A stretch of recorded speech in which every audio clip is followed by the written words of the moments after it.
今年是越位战争120周年，前几年的我们看呢，重要人物的故事，其实越位战争当中还有许多也历史项目写下来，我睇过到家族当中流传的小故事哦。因为佢当时呢，也有许多唔係台灣人呢，將兩部隊為咗到愛保衛人民犧牲呢，都見行許多人睇經驗面呢。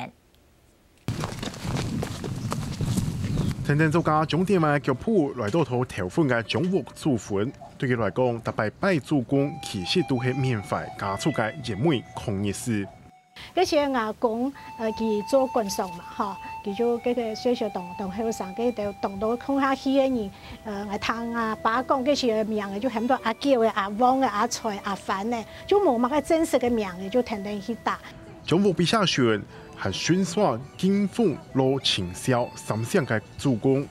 當年中國拜祖公嘅時節，就係會向下拜，日本人都好奇，希望降低人們同人們戰爭有關係。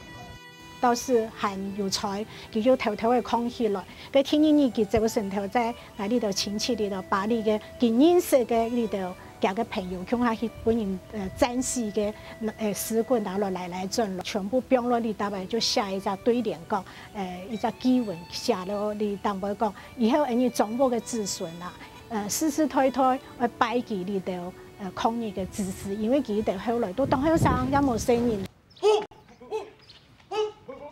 195也每年嘅苗栗條款，佢下係全面抗日。佢出名嘅人物，除咗慈祥之外，其實還有另外一個東橋大戰嘅將軍。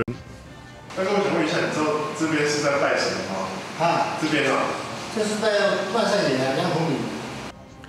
宣傳條款總共喺博宣行有一間某一太嘅廟，地位服侍嘅楊同亮，是也每抗日嘅名將楊載元，其中要求捐出嘅紀律。帶領新球軍將頭重苗的答，因此堅持抵抗日軍，歸妹試圖自家人受傷。其實本家部下快送到大西了，然後用防腐藍天旗啊，保證呢就買到了頭份供應個當太部啊。從八卦山建世界武器軍將領500年捐款，楊載元唔係台灣人，但是為咗守衛烈王土地犧牲生命。作家重點為抽起熟悉像安尼同民間愛們降低嘅人物故事，希望對採體鄉土嘅國土，本國較多人來認識人物戰爭。客家新聞林邊有了記者綜合報道。